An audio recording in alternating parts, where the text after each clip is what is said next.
you become, whenever you're passionate about something, passion is like a fire, right? It's something that you're suffering, that breaks you inside. I believe every single human being, every single one, no exception, no matter what race, no matter what country I've gone to, every single person has something awesome inside and they have gold. But gold needs to be mined. Hey, this doesn't come that way. It's charcoal. And back in the day, the way you would make gold pop up is you would put it under fire. The fire would burn the coal or the impurities and you would end up with the final product, passion. So what I'm trying to say is that I believe that the greatness inside of every human being is going to come through.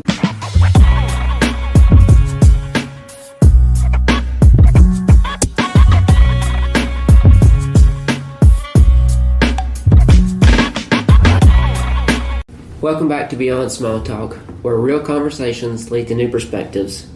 I'm your host, Chris.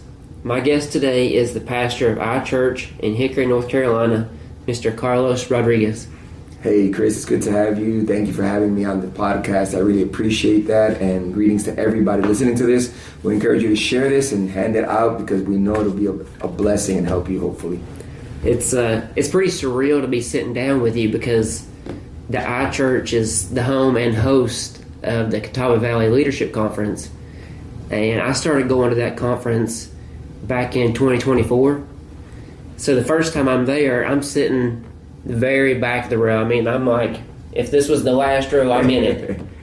I'm participating, but I'm the mouse in the room. Yeah, gotcha. But so the second year comes, I get about one section further. So I'm getting a little closer. I'm about mid-section where all the media stuff is. And then this year you were a speaker. And so I found myself 3 rows back of the front. So I'm right there. I'm engaged. I'm being present. And your message, about following your passion and how that passion leads to your purpose just really stuck to me. So, I mean, it's pretty surreal to be sitting down and having that conversation and kind of having it come full circle. It's awesome to hear that. That's one of our number one goals, to be able to inspire. The Catawba Valley Leadership Conference means a lot to me. It started off really small with just an idea of a good friend of mine, Bruce Schranz, who's the president and CEO of it. And when he came to me the first time and he mentioned it, I was like, he said, want to team up? I said, let's do this. And now it's grown to where we can't fit people inside the building. So it's good to hear that. It's good to hear when you walk onto the campus, you don't realize how big and how massive, how many people it can really hold. Yeah. Last Sunday we had, I think we broke the 1,800 people in attendance last Sunday. And it's just an average Sunday. And it's crazy how it just keeps on growing and growing and growing. How God's been just, man. I mean, in my field of leadership, which is always tends more to I used to be a business owner for many, many years. Okay. And then when God called me, I left my businesses and I went full-time into ministry. This is 30 years ago. Because I'm an old guy now. I got grandkids, and I was supposed to be retired by now because my son was going to be the pastor of the church. So when the church made it to about 300 people, because originally I was a missionary overseas, come here. My son goes, my kids go to college, and they're like, one of my sons says, "Hey, Dad, man, I want to be a pastor like you." And I was retiring, and I was just going to work mission work. So he says, "Help me start a church," and that's IChruch, 11 years ago, right? And long story short, we'll go into this later if you want to, but the fact that the campus now, like last Sunday, we were looking at it and there's no seats available, and we've expanded twice, and I sit there, I'm like, why would God pick a schmuck like me to do this, man? It's like, what the heck? And I just sit there in awe, because you're right. Most people that go there, their first impression when they walk into the campus or the facility, are like, I had no idea this was back here. And we did it that way intentionally. I got to be honest with you, Chris. We did it intentionally. Why was that? To be behind the scenes, or to kind of? Yeah. I believe that one of the my upbringing and my leadership training and my ministry training was very unorthodox. It's not a traditional, normal thing. I didn't go to seminary, or I didn't go to college and get my bachelor's degree, then get hired on as a pastor. Is that way? Now I have degrees, and I have more degrees than a thermometer, and I'm still not as smart as I should be. But the fact that my ministry training was on the mission field, and your mind is just so different there, man. Everything changes. Servant leadership and giving is the key of success. And you measure your success by how you could bless or help somebody else. So you try to do that. We always work with a big margin in our capital campaigns and everything we do financially. We work on a big margin. So when you go to our current main hub, our facility, right? Because we have other chapels in other places of the world, but when you go to where you've been, where we hold the Catawba Valley Leadership Conference, we try to do it in a warehouse where overhead is almost nothing. We want the money to go where it needs to go, so we keep everything as humble as possible. As we don't want to shine, we don't want to be the stars. We don't want to. The more we could hide and let God shine, and the more we could serve, those are our two biggest metrics of success. How many people can we reach and inspire? That's why it's called IChruch. Some people say, is it IChruch because of the iPhone? No, it's IChruch because of the Inspired Church. How can we inspire the people around us? How can we invest in them? At the end of the day, give God glory. So yeah, it's very intentional. The whole facility is set up intentional. It looks like a warehouse on purpose. We're not going to put money into fancy things inside the building. We're going to keep it as simple as possible. Well, you talked about the unorthodox, your path into ministry, but you also had a pretty unorthodox kind of upbringing. Yes. Can you talk about the barriers of being raised by a Spanish-speaking family, but not speaking Spanish, while also being raised in an Italian neighborhood? Yeah, it was crazy, man. I'm a confused kid is what I am, Chris.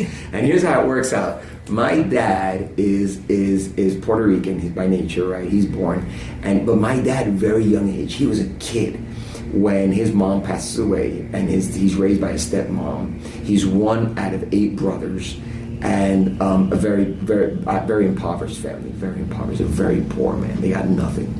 And my grandfather's a farmer, and my dad, he's probably like 15 when he decides Puerto Ricans are born U.S. citizens because Puerto Rico belongs to the United States of America. It's like Hawaiians and like Alaska. You are a U.S. citizen, so they have free access to come back and forth. So when my dad's 15, he moves to Florida, lives all his life in North America. The rest, from 15 on, and my dad's now 83, has lived in North America, in the mainland, not in Puerto Rico. And at one point goes back, falls in love, meets my mom. My mom's from the opposite end of Puerto Ricans. My dad's from the impoverished, and my mom's from the more wealthy people. They get married, and my dad brings her to live. But my dad wanted to bring her to a good neighborhood, so he moves into an Italian neighborhood. So I'm born amongst an Italian neighborhood. Like my grandma, who wasn't my biological, my grandma, come to figure out, right? When I'm like 9 years old, my grandma is Mama Maria. And it's fresh pasta, it's meatballs. I'm growing up in an Italian neighborhood. Now I've almost lost it because of my southern accent. I'm picking up a southern accent, but my English was very, very, very Italian. I know basic Italian words, and to me, I'm Italian, right? Now, I'm not gonna lie, I know I'm a Puerto Rican descendant because of my parents, but I'm a little kid, and everything in my life is, eating cannolis, fresh cannolis, having Italian subs, fresh mozz. Like, I still go back to Jersey, and when I'm there, it's like fresh mozzarella is everything. That's the first thing I hunt down, bagels. So it's a Jewish Italian neighborhood, predominantly Italian. And then one day my parents say, hey, we're going back to Puerto Rico. I'm 12 years old.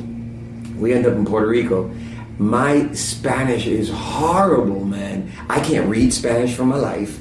I go to school with them, and my dad just decided he wanted to go back, which didn't last long. It lasted like 2 years, and they ended up back here.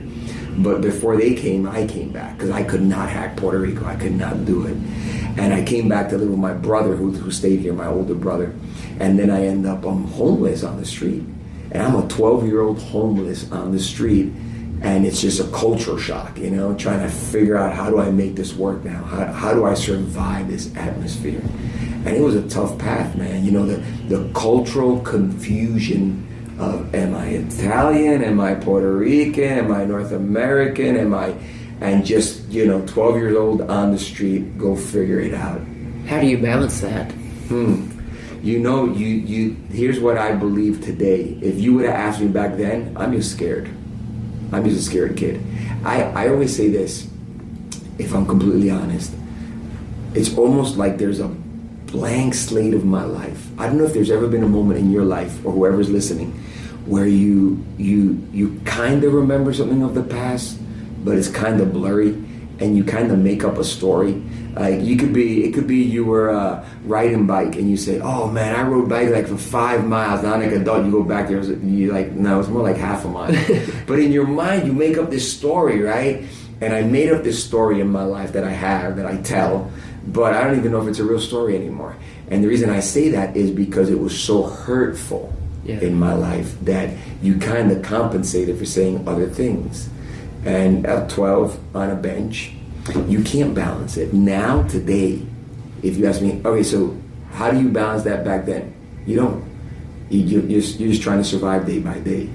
But if you ask me today, how do you balance it? It's my best advice for anybody in leadership, anybody in a business, anybody in school. You either suck it up and you fight, or you just sit and wallow. There's no other way out. There's no midpoint on this. And I decided back then, I remember making a strong determination, and I was like, I'm going to fight this out, and I fought it out. I became an employee. I was 13, working a full-time job, and I was going to school. I was going to middle school and trying to make it to high school. At 15, I'm renting my own apartment.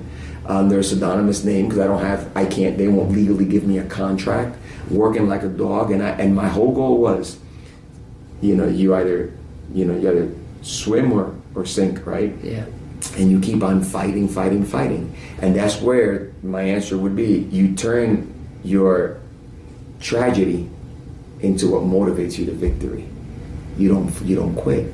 You don't look at failure like, so today I balance out till this day. Every time I fail at something, like last week I failed at something. I did something and I failed at it. And I look and I say, all right, is this failure? Is what I'm going to learn from? I'm going to bounce back. I'm not saying it's easy. And I'm not saying I always accomplish it. But you look at it and you say, I'm not going to let this take me down. I want you to think about, or whoever's watching this podcast or listening to it, think about one thing. You don't have to share it, but think about one thing that you would say, this is what's tough in my life right now. It may be work, it may be finances, it may be ministry, it may be leadership, it may be employment, it may be money, it may be payroll, right? You look at this one thing that's tough for you right now. Maybe in marriage, maybe in dating, whatever it is, one thing you say, this is tough for me right now. It's either going to make you or break you. I know it sounds cliche, but it's true. It's either going to make you or break you. It's what you're going to use as energy and passion to move on, or you're going to let that be the one thing that takes you down and messes you up. That's how I think I balance that, which I don't know if it's a good answer, but that's what I do. No, it's an incredible insight. When you think about the perspective, though, of telling that story, and like kids today, or even younger adults, they can't barely even function as far as like cooking their own meals, doing their own laundry. At 13, you're working a full-time job and have your own apartment. You can't fathom. Some people can't even fathom that. No, it's ridiculous. And now I know why I went through it. I went through it because it would create a heart of compassion in me to be a minister. Right. It would create a compassion in me to be a missionary. It create the compassion in me to raise 78 kids that were orphaned over the last 20 years of our ministry. The last 10 we haven't, but the previous of those 20 years, my wife and I would dedicate ourselves to orphans. And we did it with an open heart because we know how hard it is to do that. Because you're right, I remember a moment where we didn't have a fridge, and I would put meat in a bag, and because it was New Jersey and it was cold, you'd close the window and hang the bag outside the window just so the meat wouldn't go bad. And you'd never think somebody in North America would go through that, right? You're like, come on, but it's all you had. It was just swim or sink. There was nothing else to do. You make the best of the current moment. Yeah, that's it right there. Were you raised with a lot of religious influence, or did your faith come much later? It came later, and I do want to say that there was a lot of influence, but it was very, just like my upbringing, my cultural background was all mixed.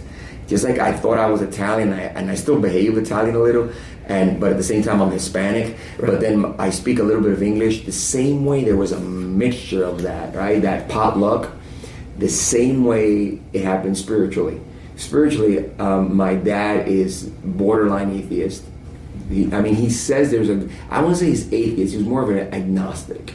He believes there is a God, but God is what he feels it is. Yeah. Everybody makes God to their own image. That's my dad's perspective. Back then, he wouldn't call himself an agnostic, but that's the way he behaved. Mm-hmm. My mom did have a religious background, but she came from a Catholic background, and she became a Jehovah's Witness. So now they're opposite ends, right? Neither of them Christianity.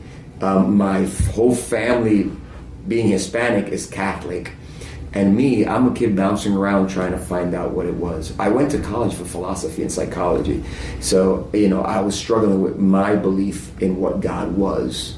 And I had experienced, I was on a search, but just like my cultural background, I was trying to discover who God was in my life. I was trying to discover what it meant to me until I had the biggest revelation and the most important part of my life. I had an encounter with Jesus, and it blew my mind away and helped me form what I think today. Because today, if you go to IChruch and you visit IChruch is a byproduct of my life. You walk in there, we have 36 nationalities. We speak 6 different languages. You walk in there, you don't know if we're Baptist or we're Pentecostal. You see blacks, you see whites, you see Hmong, you see Lebanese, you see German, you see Hispanic, and it's just a mixture of it all, but in one common agreement of Jesus Christ as a Savior. So my ethnical background is almost like my religious background. It was a hunt, and so I had a personal experience. What was that experience like? To me, the experience was a brokenness of recognizing how messed up I was. That's what it was. I was it was my senior year in high school. And it was between high school and college, and I was going through a rebellious phase, drinking like crazy, partying like crazy. And I got home, and there was this young girl who served Jesus Christ. She comes from a Baptist background. And that's very unknown in that area where we were. And I woke up one morning with a crazy hangover. And it's shameful to say, but I'm just being real with you, right? You were bold enough to invite me to your podcast. I want to be real, right? Religious people right now and be like, I can't believe you just said that. But I was going over a hangover. And the next morning, and she was singing. And I could hear her singing. I was like, man, I just wish she would shut up. She was singing hymns. I was like, you should shut up. And I got up, and when I looked at her, I checked her out. I was like, now this girl's hot. And I had all the wrong intentions, Chris, right? So I'm like, man, I like this girl a lot. So I tried hitting on her. And when I tried hitting her, she said, I would never date a guy who doesn't love Jesus Christ. And I was like, that's easy. I just go convert, and then we hook up, and it's done. Well, what happened was I ended up going to church, and the preacher was preaching. And he preached a sermon about, do you really know who you are? His sermon was titled, Human Pork Rinds in 30 Seconds. And it was how you're burning in hell and how you're burning in sin. And I knew right there. Little itty bitty church in the middle of nowhere, 25 members in the church. And right there it hit me. I was empty inside. Everything I was living was vain. I was fighting since I was 12 years old, trying to make everything right. And I discovered no matter how hard I tried to make it right, I was still empty inside. There was something missing inside of me. I didn't know what it was. I wasn't truly happy. I was trying to be successful in my own strength. Right. And I was failing miserably at it. There was still an emptiness inside of me. I was trying, but I couldn't find it.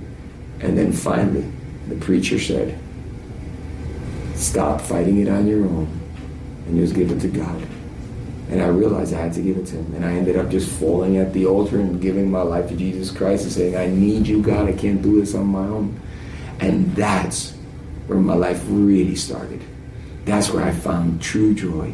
Ended up marrying that girl. She's my wife, and we had 4 kids. And this past Saturday, I married my last daughter, my youngest daughter, who's adopted. And been a believer in Jesus Christ and following his. And I didn't become a pastor back then. I never thought I'd be a pastor, but it's been the best decision of my life. It filled me.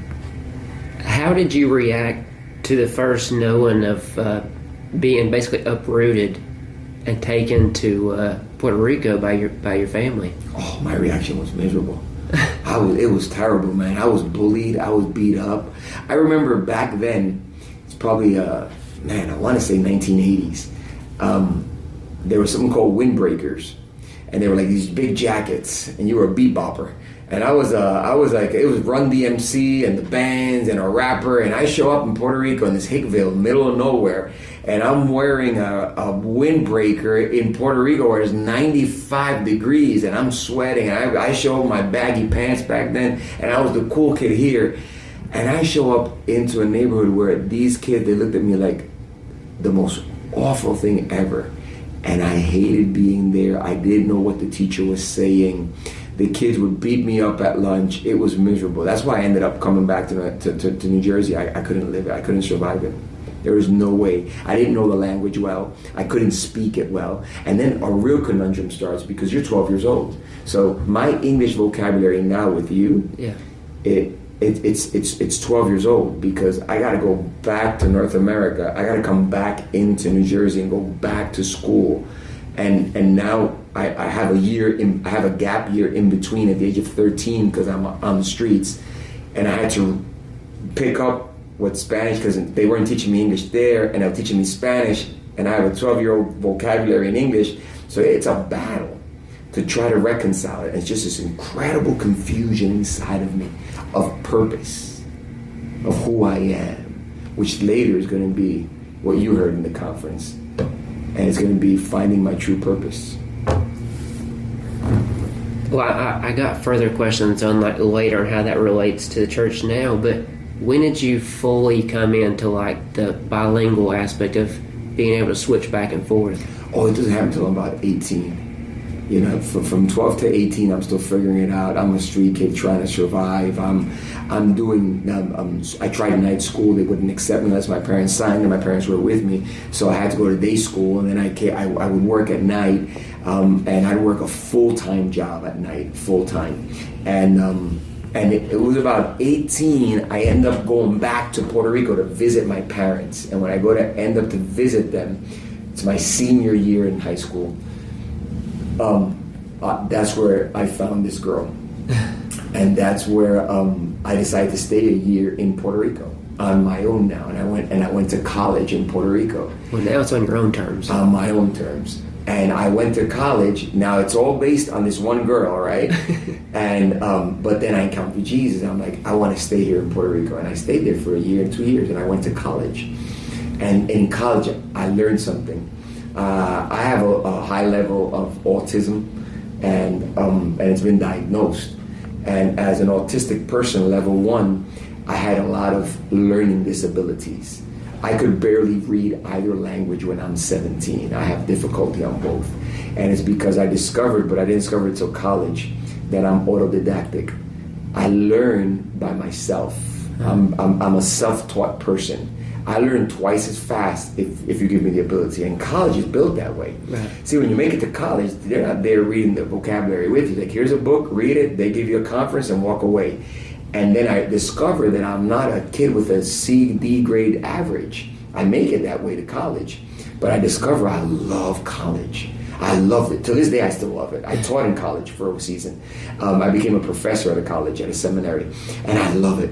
And I started loving school, and that's where I discover, hey, I want to know both languages. And I started becoming a little more fluent in them. I'm a little more fluent in Spanish than I am in English, actually. Really? Yeah. Because my first college years were in Spanish. My first 4 years of college, my bachelor's degree was in Spanish. So that's where I picked up Spanish very well. And it wasn't until I went into my master's that I started picking up in English a little bit. And I started, not picking up, I already knew it. I started refining it. And I'm still working on that one. I mean, I took Spanish in high school. I barely skimmed by, but I did pass. Hey, there you go. That's good. Have you ever read Morgan Housel's letter to his son? I have not. He wrote this fantastic book. It's the Psychology of Money. And I'm going to read you a quote from the book. It says, "I want you to be successful. I want you to earn it. But realize that not all success is due to hard work, and not all poverty is due to laziness. Keep this in mind when judging people, including yourself. That's good stuff right there. I mean, yeah, this guy is big into finance, but he's also like, hey, not everybody you come in contact with is lazy, what have you, and sometimes just because they're in this spot, they maybe got lucky. I mean, it's just a phenomenal perspective in handing that down. That is good. That is good. Yeah, I think that's really good. And serving on the mission field for a while, I could echo that. I have seen people with a lot of money, but they're poor. And I have seen the opposite.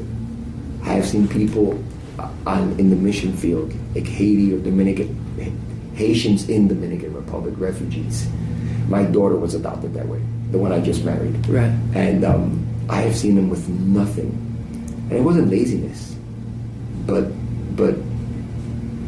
they were rich with what they had. You don't have electric power, right? You don't have a bathroom running water, but you see them joyful and victorious with what they do have. Well, a lot of people can know how to have a better time and a better life with less because they're grateful for what they got. That's it right there. You hit it, Chris. You have to echo that again. If you didn't catch it on the podcast, you got to jot that down. That's good right there. They're successful with what they learn to enjoy what they have. And that's part of the battle, man. Part of the battle is, can you take what you have and make something out of it? I know it sounds cliche, but what's the saying? If they give you lemons, make lemonade. Yeah, right. And it sounds cliche. It sounds cliche, but what are you going to do? You can't sit there and cry about it, right? You just got to do what you can with it. But also, you are right. You know, I think every human being has a fiber of sin. And I didn't do that. I didn't say that. I'm not that smart, but Henry Black will be in his book, My Experience with God. He writes that. And he says that every human being has one thing that we're weaker at. That's why nobody should be judged. Right. Everybody has one weak spot. And I think I know mine. And mine goes back to my past. It is tied in. And it's that I easily I overwork. I get over anxious. I'm a workaholic. And it takes, it's still working on it, man. It takes a lesson to realize, hey, you know, there's more to life than work, right? But I do admit I love working. I do admit it, and it's my, you know, it's a fiber of my sin, you know. But it comes back from where I don't want to fail. I just don't want to fail. So stopping and enjoying life sometimes, man, and saying, hey, like this, I'm enjoying this. Just being present. Yeah, just being present. I call it, when I teach ministers, I train ministers into ministry, and when I train them and I teach them the ministry of presence. And they're like, what is that? And I'm like, sometimes you just have to be present, man. Just be a friend, just have a relationship, just sit with somebody, acknowledge them who they are, right? And that starts with what Bill Hybels calls a holy discontent in his book. He has a book called Holy Discontent, and it's that. Have you ever seen Popeye? Yeah. Sailor? Yeah. Popeye has a saying that says, I can't stand no more, I can't stand, something like that, right?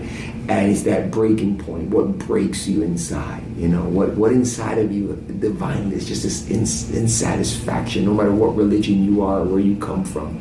What is it, this one thing that burns inside of you, you know? And when you're able to find that one thing, what are you trying? Like if I ask you, why do you do this podcast? Do you have an answer for me? I know I'm the one being interviewed, but I want to learn from you too, man. No, of course. So the purpose of that podcast is just to continue learning and growing within myself. And the more people I meet, I'm able to do that. That's powerful right there. That's good stuff. Because you're a teacher being a disciple. Think about that for a second. That's a power move right there. In chess, that's a hockey mate, bro. That's a checkmate right there. Why? Because you're saying, hey, I'm going to help somebody else. I'm going to learn in the process. And that type of attitude is your spiritual discontent. There's something inside of you burning to you say, I'm going to put energy and effort into this.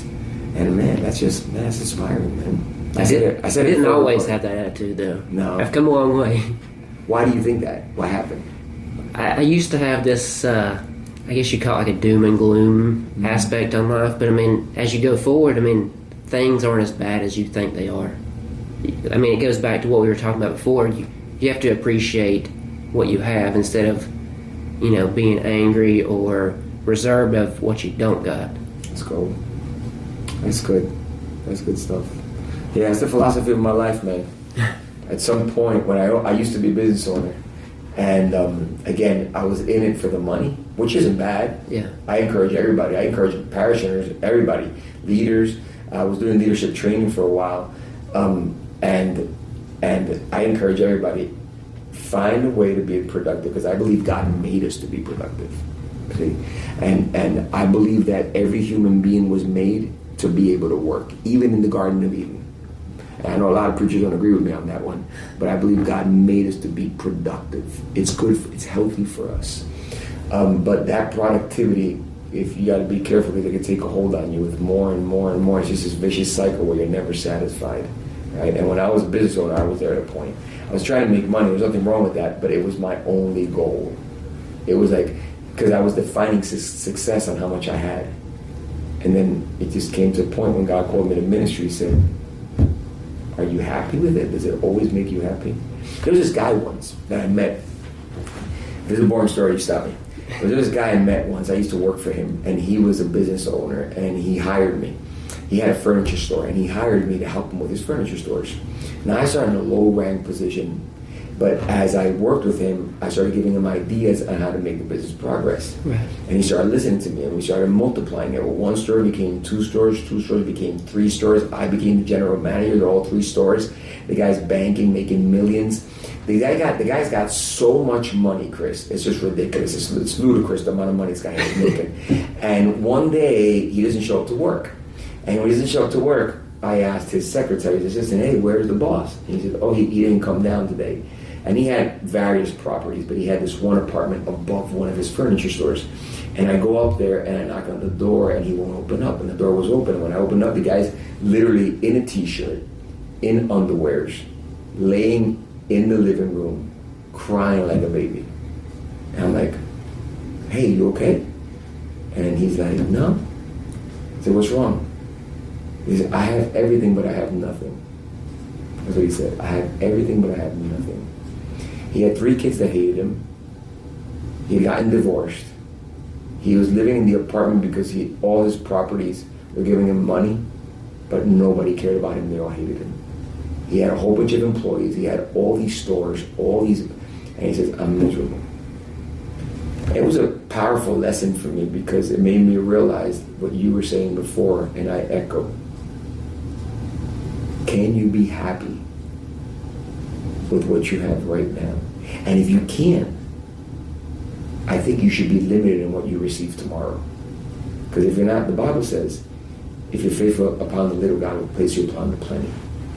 And even though I know this is not a religious podcast, but I'm still going to go there because I think it's a biblical principle that's true to life. If you can't stop to be happy with what you have today, it doesn't matter how much you receive tomorrow, you're still going to be miserable. It's not going to change your state. It's not going to change your mind. There you go. There has to be a shift inside of you saying, all right, what can I stop and enjoy today? What can I stop and look at today and say, let me breathe for a second. Let me inhale. There's this word in Hebrew, and it's powerful. And I didn't make this up. It's Hebrew, right? And I think I heard it once from Chris Hodges, great leadership guy. And he said this, and it was powerful. I think it was him. I read that. I'm most positive that's where I heard it. The word dream and the word health are almost identical in its original etymological root. If you look up in etymology, you look up the word dream and health, there's only one letter changes. Now, don't quote me on this in case you look it up, but I think one is chalma and the other one is chalom. One letter changes. And the reason for that is when they were first writing words, the word to dream, to have a vision, and to be healthy was almost the same because dreaming was healthy. You get it? So there's when we stop dreaming, when we stop having visions of what could be, if Chris doesn't think, if today you woke up, listen, if you have a dream and you woke up, or anybody watching this wakes up today and they hear this and they stop for a second and they're like, I have no aspiration for tomorrow. I have no goals. It's because today has sucked you in so bad that you stop dreaming. And here's the sad part about that. People say, well, what if I dream and it never comes true? Well, dreaming didn't cost you anything. Why would you deprive yourself from dreaming? Let's say you accomplish half your dreams. Still half of what you didn't have. Right. So you have to have a vision. You have to have a dream. You have to have hope. And nobody should steal that from you. In my realm of leadership, what I teach is, don't let Satan take away your hope and your dream. Don't let him take that away. Come on, dream for what tomorrow will come. Because dreaming is healthy. That's my 2 cents worth of it. Well, a previous guest I had kind of reiterated that same point, where if you stop dreaming, you kind of lose your purpose. That the mindset of to keep dreaming, you have a purpose, you have a motivator to get you up out of the bed, to keep doing the thing. So I mean, that's kind of what you were saying. Yeah. Where did the idea initially start to have a multicultural church? You know, it was never intended. I say it's a napkin effect. And have you ever heard of that? I don't know if I made that up. I'm not going to take credit for it. But there's something called the napkin effect. Yeah. And napkin effect is visionaries and dreamers and leaders create their best ideas on a napkin. That's just symbolical. It could be anywhere. It could be in the shower. It could be in the bathtub. It could be on the toilet. It could be anywhere, bro. But great ideas are born every single minute. And you have to be able, I say the napkin effect, because it's those moments you don't have something to write on and you pick up a pen and you grab a napkin and you jot down an idea. Or at least an old guy like me used to do it. Now it's just, hey Siri, I ask her to remind me something, right? But you can't let good ideas go, right? So in my case, when I moved here from the mission field, my son's going to start English speaking church, and he asked for my help. It's 11 years ago, which is what IChruch is born that way. And IChruch is born that way because my son wants to start, he dreams of being a pastor just like me. By the way, he is in Charlotte. God's blessed him incredibly. But my son wants to start an English-speaking church because it's Hickory, North Carolina, right? Makes sense. Yeah. But when I showed up and I was helping him, a couple of Hispanics showed up from the community.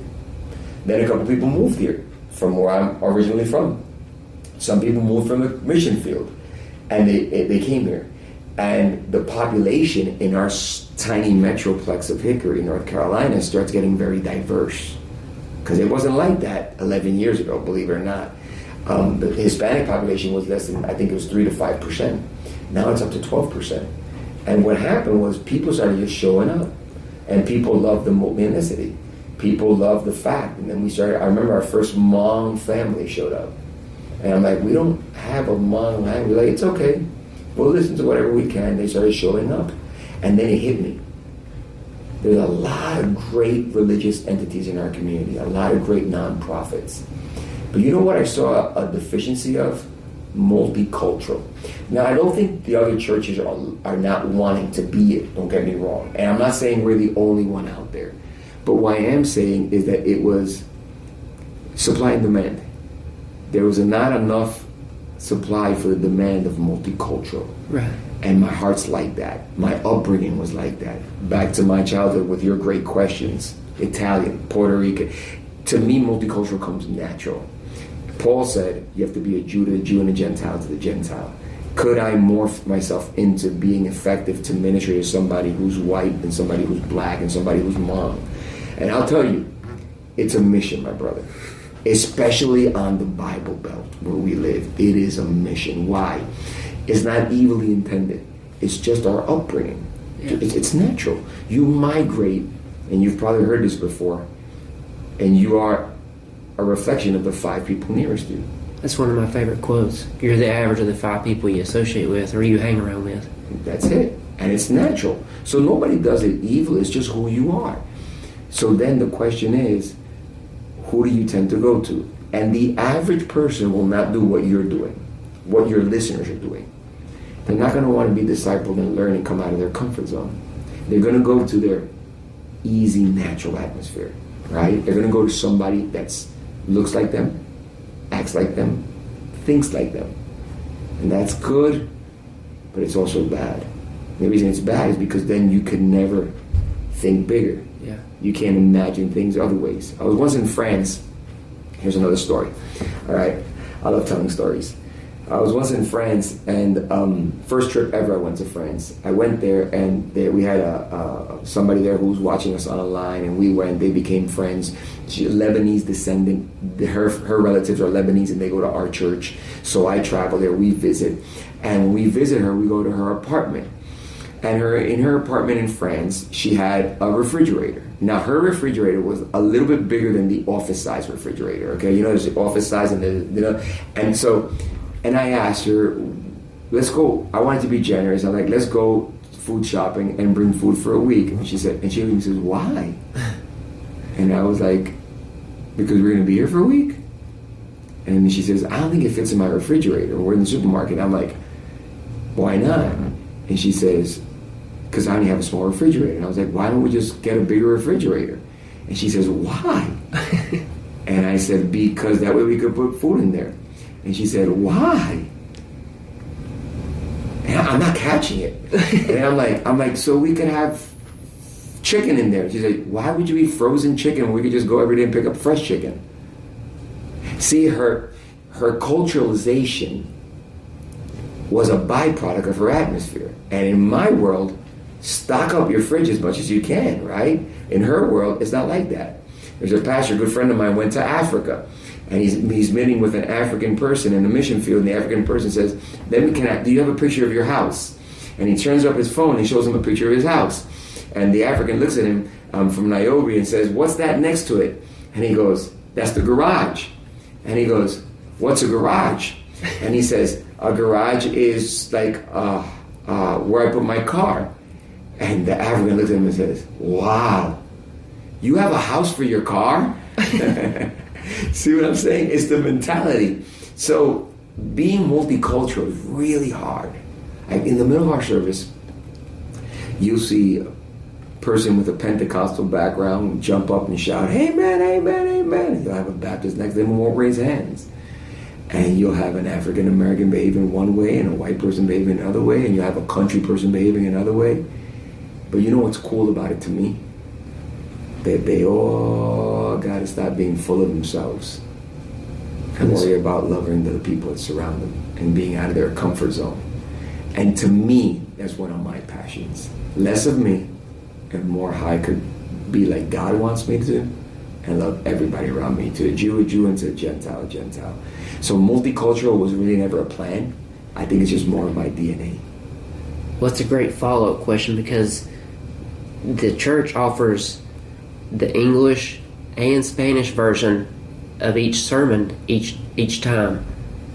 Is that by plan now, or was that evolved? It evolved. Originally, we started trying to do it bilingual, and I quickly understood that sitting down and listening to somebody, y alguien hace lo que estoy haciendo ahora, I'm repeating the same thing, repito lo mismo. And if I repeat the same thing, si repito lo mismo constantemente, constantly, tú te entenderías, you would figure out soon que todo lo que estoy diciendo, you lose a train of thought. What I just did was repeat everything twice, so we tried to do that. And I caught myself skipping phrases, leaving people out, and people couldn't pay attention that long. So then what we did was, as the congregation started growing, and people didn't care if it was bilingual, we split up English and Spanish. And then when we split it up, obviously we were more effective teaching. So we did it more for effective reasons. And I'll be honest with you, right now we run 3 services. We're about to open up a 4th service now. Because of my autism, I can't teach the same lesson 3 times. So every lesson has a twist on it that's a little different. And most of it applied to the cultural context of who's ever there. And it's just, I think it's a Holy Spirit God thing, man, because I don't even know how I do it. But we do it, if the whole ground, we feed off the need of those that surround us versus what we want to do. So yeah, it wasn't intended, it wasn't planned, but we found it the most effective way based on one thing. What do the people listening need to hear? How can we be effective to them, not to ourselves? How can we come out of our comfort zone Do you find that hard as that position of leadership, like almost curating a message that they need to hear versus they want to hear? Yes, and and it ruffles a lot of feathers. Our church would not be 1,800 people on a Sunday morning. We'd be a church of about 5,000 at this point in 11 years. And the reason we're not is because we're not a church built for everybody. We want to be a church built for everybody, so don't get me wrong. I want to serve everybody. Yeah. But I understand that a lot of people, it's hard because of what you just said. That's very wise on your behalf. Most people do not catch that at first glance. When you do that, it's almost like a place that nobody fits. And church has been built in North America where we will build it to make you feel part. And there's nothing wrong with that. We do the same thing. We want you to feel part of it. But you will be uncomfortable. And if you go back to Jesus' teaching, he made a lot of people uncomfortable. And you go to people like Gandhi, a lot of people uncomfortable. Mother Teresa, a lot of people uncomfortable. I'm not comparing myself to any of those three, just in case. But what I am saying is that when you curate a message that way, it makes people uncomfortable. So if you're, I don't know, I'm not going to pick a race or pick a color of ethnical, and I'll go off of that. Hispanic. If a Hispanic walks into our congregation, and we had this, somebody left a Google review once, and they said, they call themselves a Hispanic church, but I don't really feel they're Hispanic, they're American. That's what somebody wrote in one of the Google reviews. And it's not that we're American, we're just humans. Yeah. And there were stuff that we were singing praise and worship songs that were English songs, and we sang them. And I didn't find anything wrong with that. But then you'll go into Hispanic, so you'll go into an English service sometimes, and we're singing a song that was originally in Spanish. And then so what I'm saying is that you really never find everything comfortable in our organization. But I do think that's intentional. Because I don't think, when you serve somebody else, it's not comfortable. Let's take you, for example. This morning you woke up, you took the time, you traveled out here, you set everything up, you're here working this podcast, you're helping a whole bunch of people watching out there right now that you'll never hear of. Somebody's going to watch this podcast or hear this podcast, and it's going to help them. And you may never hear it. It took you work. You got uncomfortable, and then you were able to help somebody. See, helping people can't be about self-gratification is what I'm saying. Yeah. So when we curate the messages and we work them, it's almost going to be like everybody has to be in a little bit of self-denial. And you have to let go of a little bit of pride, including myself. Every Sunday, I get in an uncomfortable area that I don't want to be in. And I have to. Like, there'll be a word in Spanish that I'll say, I'll crack a joke. I love joking in my sermons, and I'll crack a joke. And it was really good. I don't know if you noticed, dry humor doesn't work in Hispanic world. Why? I don't know. I have no idea. In Spanish world, you say a joke, and you give them the punchline. If you don't, the joke's never funny. In English, you could crack a sarcastic joke and stop, and everybody knows what it is, and everybody laughs. So sometimes I'll go into my Spanish service, and I'll crack a joke and leave it hanging, and everybody's just staring at me. And you hear crickets, and I'm like, okay, that didn't work here. But in the English service, it was great. Like, it really worked. So at that point, you're like, oh, I shouldn't have cracked that joke. And I beat myself up for being a poor public speaker. But it's because, again, we can't please. When you have multicultural, it's going to be uncomfortable. It's going to be. I call it our, and here in our organization, when I meet with the staff, I tell the staff, that's our Goliath. We have to defeat Goliath every week from the way something's advertised. When you advertise to the English-speaking congregation, it has to look bland, clear, and uncluttered.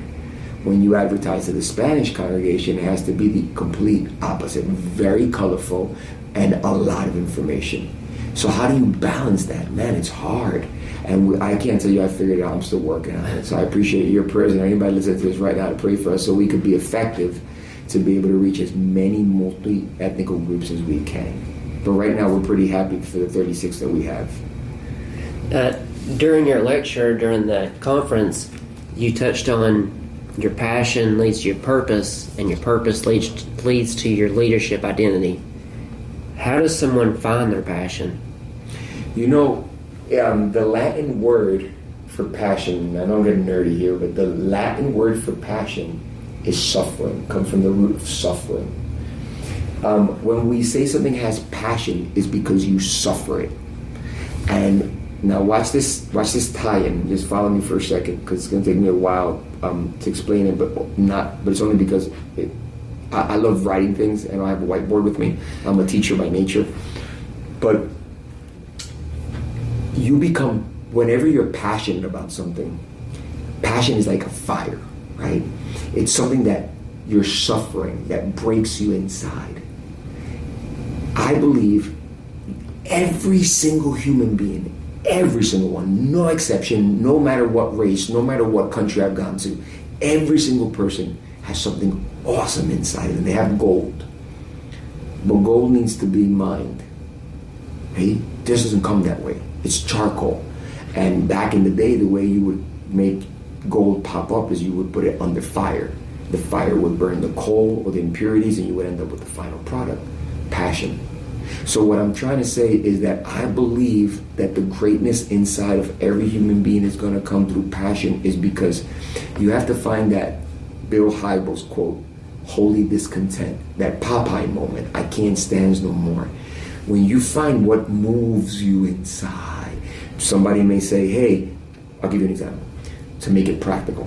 Somebody may have gone through a hard divorce, and they have passion for people hurting in divorce. Somebody may have lost a loved one. Somebody may have been an orphan. Somebody may have been poor. Somebody may have been, it doesn't have to be a suffering moment. Somebody went through something that breaks them inside. You may look at something and say, oh man, that's bad. But I may look at something. You may look at a homeless person and say, man, it shouldn't be that way. And I'm like, yeah.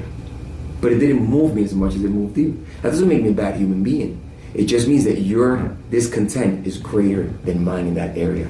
And when you find that discontent, like for me, to run IChruch on a Sunday morning, this past Sunday, we need 690 volunteers to run the organization. Amongst them, only 25 are staff members. The rest, at this point, the point of this recording, the rest are all volunteers. Running volunteers, when you find a leader in the nonprofit world to move volunteers, that guy in corporate America will do great. And here's why. Because in corporate America, you pay and you demand. In nonprofit, you demand, there's no pay. So you really have to inspire people to do what they're doing for a good cause. Simon Sinek, a good why. I believe that purpose is the great motivator wherever you are. How do you find that purpose? Passion. Now, I don't think it's the only thing that moves purpose. What breaks you inside? So when you ask me, how do I find my passion? My follow-up question is, what moves you? What wakes you up at night? What turns you? For you, learning is obviously one. Like, we don't need to sit down for 5 hours. Learning is one. If not, you wouldn't even put through this. Right. Growing to you. Knowledge. To you, knowledge is power. And there's nothing wrong with that. Everybody has a different one. What moves them? To me, it's taking what's broken and helping it be healed. That's all it is. And it comes from what broke me when I was a kid. In my case, it's not always has to do with your past, but what breaks you inside. That's where your passion is. And you just use that as fuel, because there you'll find your purpose. You'll discover your gifts. You need to discover what you're good at and what you're not good at, and tying it in. And that's where your passion really is born. What burns you inside, what breaks you. I wanted to talk about some of the future projects you got going on. The first one was the Land Community Park. Yes. How did that come to be? You know, again, it's that living for others. I think our community has a lot of parks, and I think they're good parks. Yeah. And I think the city does a great job. But I have this dream inside of me, and it's that God has blessed me with opportunities to travel to more places than I thought I would ever be. I don't mean I've traveled the world, but a lot of places, and I've seen things that I think a lot of people will never see. And in my mind, it's like, what would it look like if we could provide in our area something to give back to the community that's not necessarily about us, that creates a holistic atmosphere, and they get to experience stuff that would exist somewhere else. For example, in what we call Inspire Park, which is what we're building, this community park, which is it's a baseball field right next to our church that was there, and then the baseball field became a dog park. Well, we were able to purchase that land, and now we're going to give it back to the community with an atmosphere. We're going to have, for example, there's going to be a playground, but there's going to be Noah's playground, and it's going to be about Noah's Ark. And then there's going to be Christian music playing in the vision. So you walk through and you can hear instrumental Christian music playing throughout, positive messages. We're going to have a prayer walk where you could walk and sit down. And my vision, and I'm still dreaming, remember these are all dreams, it's healthy for me to dream. There's a rock, and you press a button, and then I have Chris recording a special message for somebody, a positive message with a Bible verse, and the person's able to hear it. And we load them through Bluetooth throughout all the walking trails. So if you had a bad day at work, you ever say, you know what, I'm going to go for a walk. But you go through this walking trail that has Bible verses and inspirational quotes that'll help you build who you are. And the end of it makes it to a big tomb, and we want to recreate the cross of the Calvary. We want to recreate the tomb where Jesus was. And it's a garden where people could sit. But on the opposite end, we have an amphitheater where all churches, I don't care what church it is, your church, anybody's church, will call and say, hey, can we use that theater to hold a concert outdoor? Yeah, come down, we'll have a concert. But it will always be with a holistic, biblical, Christian point of view. That's my only reservation to it. I want families, I want people to be able to go there and hang out. Food truck park where people can go and just sit in an atmosphere and say, man, when you go in there, you can feel the presence of the Holy Spirit. You can feel God in that place, man. You feel peace. We wanted to give something back to the community that wasn't necessarily about the church, but more about what do people need. Where can a parent walk with his kid and say, I'm not worried about what I'm going to encounter. Yeah. It's going to be a good atmosphere. That's where that was born. And that's just one, because across the street from that, we have a building that God has blessed us with, and it's the building right behind IChruch. And it's, I think it's 68,000 square feet. And we're going to build a counseling center, a free counseling community center, and educational development center in the bottom for people who don't have resources, minorities who don't have resources. It doesn't matter who you are. You could come, and our plan is to have doctors there, psychologists, therapists, people who don't have health insurance, because health insurance right now is almost unattainable for most people, and they can't do Christian counseling. So we want to be able to provide that for them too. Those are all great things. Another big project you had going on was the Museum of the Biblical Experience. Yeah. Elaborate on that one. Man, I believe that times have changed, and because times have changed, I want us to make sure that we make the Bible come to life to people. I don't think the message of the Bible changes, but I think the way we expose it does. Yeah. And people are like, well, you're losing. A lot of people criticize me for doing that. For example, when we hold our Easter play, we still do Easter plays, we still do Christmas plays, and they're really big productions, like really big productions. It just goes crazy. It's almost like a Broadway style production. It's amazing, and we put a lot into it. And here's why I do it. Jesus Christ would preach from a boat. So if we're not changing our ways, why am I in a sanctuary? So whoever criticizes that we use unorthodox methods, I retaliate back saying, well, why don't you go back and do it the way Jesus did? I don't believe Jesus wants me to still do it with 5,000 people in a field with no air conditioning. But what I do believe is we need to start working on different things. And I believe in the Bible experience is that this little tiny building you walk into, and you're with your kid, and you say, and it starts, in the beginning God created the heavens and the earth. And I want to make the heavens and earth come to life in there. I want you to walk in and see a sand, and a hologram makes, you see the sand become Adam, how God created it, and then the Bible verse pops up. Go into the next room and see the water split in two. And it just screams where the water's on the floor, and then all of a sudden you see it pop up and it divides. And I want to do an interactive Bible museum where you could see the story of the Bible come to life in front of you. So it triggers curiosity and people go back to read the best book that has ever been written, which is the Bible. Well, it's interactive, but it's engaging. Engaging. That's the whole process. And that's my dream with the Bible experience. I like to leave all those who listen with a final thought from my guest. which actually two thoughts, but how do you define diversity, and what does diversity mean to you? Wow, that's deep. You threw me deep there, brother. You're good at this. I don't think diversity is just because you talk about the 33 nationalities that attend the church and how it stems from the childhood and now come full circle. What does that look like? Yeah, and that's a really good question, because diversity is such a big word, man. Like, I don't think we're just diverse in ethnical groups. I think we're diverse amongst ourselves in religious traditions. If you ask me, I think there's a bigger hurdle in religious backgrounds. We're more diverse there than we are even in color. What I mean by that is you can have somebody with a Baptist background, somebody with a Catholic background, somebody with a Methodist background, somebody with a Lutheran, and then they're all coming together, and it's very diverse, the way they think, the way they behave, right? I think age nowadays with millennials and Gen Xers and Gen Zers, the way they think, it's very diverse. Yeah. So I think diversity is not just a color or skin. I think it's what makes us different one from the other. And for example, in Hispanic community, people say, well, there's English speaking, there's Spanish. Well, in our Spanish congregation, a Mexican is not like a Puerto Rican. They're very different in their forms of being. So I think it's more of the upbringing and the mentality they may have shifted to at a certain point in their life.